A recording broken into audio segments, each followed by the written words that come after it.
তো উভয়ের মধ্যে অত্যন্ত সৌহার্দ্যপূর্ণ পরিবেশে কিছু বিষয়ে আন্তর্জাতিক, দেশীয়, অভ্যন্তরীণ, আঞ্চলিক নানান ইস্যু নিয়ে কিছু সংক্ষেপে মত বিনিময় হয়েছে অত্যন্ত সৌহার্দ্যপূর্ণ পরিবেশে। এবং ওনারা বাংলাদেশ জামাত ইসলামীর আমিরের এই বসুন্ধরাস্থ অফিস ভিজিট করায় সম্মানিত আমির জামাত সন্তোষ প্রকাশ করেছেন এবং শুরুতেই আমির জামাতের অপারেশন পরবর্তী স্বাস্থ্যের এবং চিকিৎসার খোঁজখবর নিয়েছেন এবং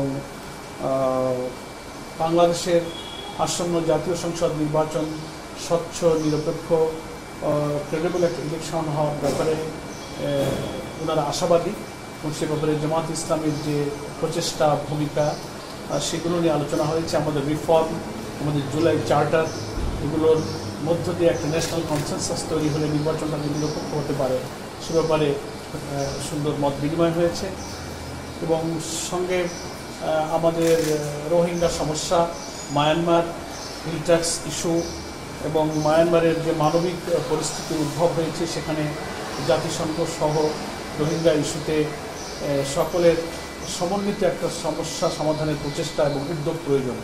তাহলেই এই জাতির এবং এই সংকট থেকে আমরা মুক্তি পাবো। এটা আমাদের জন্য একটা সমস্যা। এখানে তাদের শিক্ষা, চিকিৎসা, তাদের স্বাস্থ্যগত, তাদের পরিবেশগত এবং তারা যে অনেক সময় এডিকশনের দিকে চলে যাচ্ছে, নানান আবাসিক সমস্যার যে মানবিক দুর্যোগের মধ্যে তারা আছে, সেগুলোর ক্ষেত্রে জাতিসংঘ সহ সকলের সহযোগিতা প্রয়োজন। আমাদের সম্মানিত আমির জামাত জানিয়েছেন যে সরাসরি পলিটিক্যাল পার্টি হিসেবে এখানে আমরা ইনভলভ হতে পারি না, কিন্তু কিছু এনজিও, ইসলামিক এনজিও সংস্থার মধ্য দিয়ে তাদের পাশে তারা দাঁড়াচ্ছে এবং আমরা খোঁজখবর রাখছি। আমাদের এই মানবিক সহযোগিতার সঙ্গে আমরাও আছি। এবং আমাদের সামনে 2026 ফেব্রুয়ারিতে সম্ভব জাতীয় নির্বাচন সুষ্ঠু, নিরপেক্ষভাবে যেন হতে পারে সে ব্যাপারে ওনারা সহযোগিতা করবেন। এ ব্যাপারে জামাত ইসলামের ভূমিকা, দেশের গণতন্ত্র এবং আগামী দিনে একটা সুন্দর বাংলাদেশ এবং নতুন একটা রাষ্ট্র কাঠামো গঠনে যে রিফর্ম প্রক্রিয়ার মধ্য দিয়ে দেশ যাচ্ছে, আগামীকালকে ন্যাশনাল কনসেনসাস কমিশনের একটা বৈঠকে একটা সমস্যার নিষ্পত্তির দিকে যাবে বলে আমরা সকলেই আশাবাদী এবং হোপফুল। এই আশাবাদ এখানে ব্যক্ত করা হয়েছে।